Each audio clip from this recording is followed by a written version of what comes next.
Tania please अपने दिल से सारे वहमों गुमान निकाल दो। मैं तुम्हारे बारे में ऐसा कुछ भी नहीं सोचती जो तुम परेशान हो रही हो।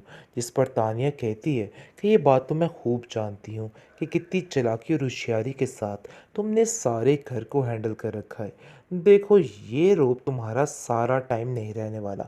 बहुत जल्द मैं तुम्हारा बुरा हश्र करने वाली हूँ। लेकिन ये सारी बात कल इन दादी जान को हो जाता है और उसको पता चल जाता है कि तानिया क्या चाल चल रही है। और वो कहती है कि अब देखना, इस तानिया को मैं नहीं छोड़ूंगी। इसका वो हश्र करूंगी कि ये सारी ज़िंदगी याद रखेगी। मुझे तो समझ नहीं आ रही कि आखिर इस बेचारी नयाब से ये क्या चाहती है। मैं जुनेद से साफ साफ बात करती हूँ। अब जुनेद को ये बात सुननी होगी कि वो नयाब से इसको दूर ही रखे, वरना बहुत मुश्किल हो जाएगी। वरना मजबूरी मुझे उसे यहाँ से बेचना ही होगा। जिस पर नयाब कहती है कि नहीं दादी जान, आप ऐसा कुछ भी नहीं करेंगी। आपको बिला वजह परेशान होने की कोई ज़रूरत नहीं है। मैं अपना ख्याल खुद रखूँगी। जिस पर आप देखेंगे कि कहता है जुनेद, आप फ़िक्र मत करें, सब ठीक हो जाएगा। मैं उसको बहाने से उसकी माँ के घर छोड़ देता हूँ ताकि कुछ देर तो आप लोगों को सुकून मिले। जिस पर कहता है वो कि नहीं, नायाब कहती है कि नहीं नहीं, ऐसा कभी भी मत कीजिएगा। क्योंकि अगर आपने ऐसा किया तो सारी बात मेरे ऊपर आ जाएगी और तानिया समझेगी कि मैंने ही ये सब कुछ किया है। और मैं तानिया की नज़रों में बुरा नहीं बनना चाहती हूँ। जिस तरह आप देखेंगे कि वो सबको समझाने की कोशिशों में मगन है, लेकिन दादी इसको समझाती है कि तुम जो समझ रही हो इन लोगों को, ये लोग वैसे नहीं हैं। ये लोग तो तुम्हें पानी भी ना दें, यानी कि तुम्हें समझ ही नहीं आ रही। ये लोग तुम पर कभी भी तरस नहीं खाएंगे। लेकिन ये बहुत बड़ी हिमाकत है कि बार बार इन लोगों पर यकीन किया जाए। इसलिए मज़ीद अब मैं किसी पर कोई यकीन, कोई भरोसा नहीं कर सकती। जो मैंने करना था सो कर लिया, लेकिन अब हमें बहुत मोहतात रहना होगा। एक काम करना है, यानी कि इससे पक्की पक्की जान छुड़वानी है। वो जमीला बेगम को अपने पास बुलाती है और कहती है कि तुम्हें नयाब के लिए एक छोटा सा काम करना होगा, यानी कि मुंह मांगी रकम तुम्हें दी जाएगी।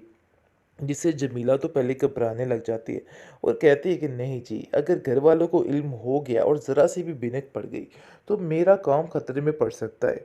जिस पर वो कहती है कि तुम्हें मैं इतनी रकम दे सकती हूँ कि तुम सारी ज़िंदगी सुकून से काम किए बगैर रह सकती हो। इसलिए तुम्हें परेशान नहीं होना, बस इनकी खुशियों में मिलावट करनी है और ये गोलियाँ बस उसको खिला देनी है ताकि इस लड़की का काम तमाम हो जाए। जिस पर वो कहती है कि काम तो बहुत मुश्किल है और इसके लिए आपको भारी रकम देनी होगी। यानी कि लालच बुरी बला है। वो फिर दोबारा से लालच में आ चुकी है। वो ये नहीं जानती है कि उसका अंजाम क्या हो सकता है। खैर, फिलहाल ज़ाबियार तो काफ़ी खुश है और उसकी खुशी में खलल डालने के लिए निगार और तानिया आ चुकी हैं और फिर मैदान में आकर वो ये बात कर रही हैं कि अब हमें फटाफट इस ज़ाबियार के दिमाग को दुरुस्त करना होगा। क्योंकि जैसे जैसे वक्त गुजर आए, ज़ाबियार का दिमाग बहुत ज़्यादा ठीक होता जा रहा है नयाब के बारे में।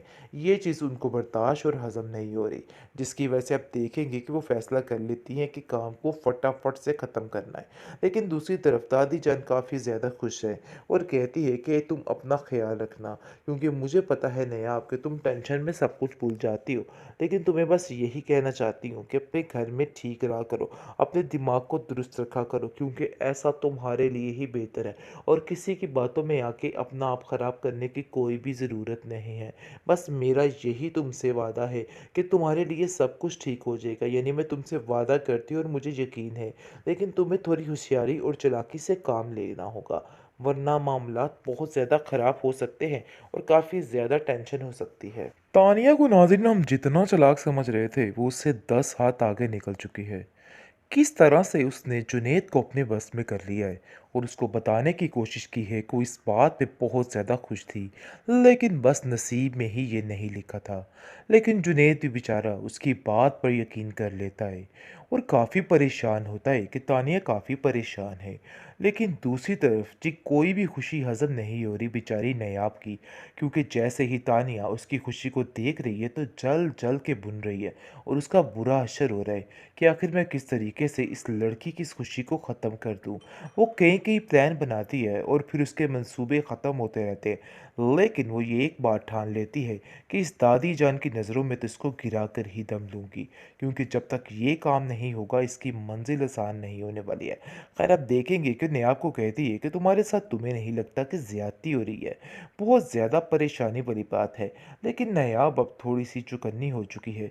उसको अंदाज़ा हो चुका है कि ये सारी गेम है और गेम के तहत ये सब कुछ हो रहा है, क्योंकि उसे जुनैद की बात याद आ जाती है कि किसी की बात पे यकीन नहीं करना, बल्कि अपने दिमाग से सोचना है। खैर, आप देखेंगे कि वो काफ़ी ज़्यादा परेशान है और कहती है जाके कि मुझे ऐसा लगता है कि मुझे यहाँ पे कोई नुकसान पहुँचा सकता है। इस पर जावेर उसको कहता है कि फ़ज़ूल सी बातें क्यों कर रही हो? पता नहीं क्यों तुम्हारा दिल तानिया के बारे में साफ़ नहीं होता। अरे भाई, वो ऐसी नहीं है, मैं उसको बचपन से जानता हूँ। आगे से वो कहती है कि मैं झूठ तो नहीं बोल रही, लेकिन मुझे ऐसा लग रहा है कि गड़बड़ ज़रूर होने वाली है। यानी कि पूरे तरीके से निगार ने अपना काम सुलझाने की कोशिश कर ली है और तानिया के साथ अब शुरू हो चुकी है। अगर आप देखेंगे कि नयाब पर तरह तरह के इल्ज़ामात फिर से लगना शुरू हो चुके हैं। दूसरी तरफ बहुत ज़्यादा देख देख के तानिया कूद रही है और परेशान हो रही है कि आखिर वो क्या करे और क्या ना करे, किस तरीके से इस लड़की का घर बर्बाद करे। इसलिए वो प्लान कर लेती है कि बस अब उसे एक काम करना है, यानी कि इससे पक्की पक्की जान छुड़वानी है। वो जमीला बेगम को अपने पास बुलाती है और कहती है कि तुम्हें नायाब के लिए एक छोटा सा काम करना होगा, यानी कि मुंह मांगी रकम तुम्हें दी जाएगी। जिससे जमीला तो पहले घबराने लग जाती है और कहती है कि नहीं जी, अगर घर वालों को इल्म हो गया और ज़रा सी भी बिनक पड़ गई तो मेरा काम खतरे में पड़ सकता है। जिस पर वो कहती है कि तुम्हें मैं इतनी रकम दे सकती हूँ कि तुम सारी ज़िंदगी सुकून से काम किए बगैर रह सकती हो, इसलिए तुम्हें परेशान नहीं होना। बस इनकी खुशियों में मिलावट करनी है और ये गोलियां बस उसको खिला देनी है ताकि इस लड़की का काम तमाम हो जाए। जिस पर वो कहती है कि काम तो बहुत मुश्किल है और इसके लिए आपको भारी रकम देनी होगी। यानी कि लालच बुरी बला है। वो फिर दोबारा से लालच में आ चुकी है। वो ये नहीं जानती है कि उसका अंजाम क्या हो सकता है। खैर, फिलहाल ज़ावियार तो काफ़ी खुश है और उसकी खुशी में खलल डालने के लिए निगार और तानिया आ चुकी हैं और फिर मैदान में आकर वो ये बात कर रही हैं कि अब हमें फटाफट इस ज़ावियार के दिमाग को दुरुस्त करना होगा, क्योंकि जैसे जैसे वक्त गुजर आए ज़ावियार का दिमाग बहुत ज़्यादा ठीक होता जा रहा है नयाब के बारे में। ये चीज़ उनको बर्दाश्त और हज़म नहीं हो रही, जिसकी वजह से आप देखेंगे कि वो फ़ैसला कर लेती हैं कि काम को फटाफट से ख़त्म करना है। लेकिन दूसरी तरफ दादी जान काफ़ी ज़्यादा खुश है और कहती है कि तुम अपना ख़्याल रखना, क्योंकि मुझे पता है नयाब कि तुम टेंशन में सब कुछ भूल जाती हो।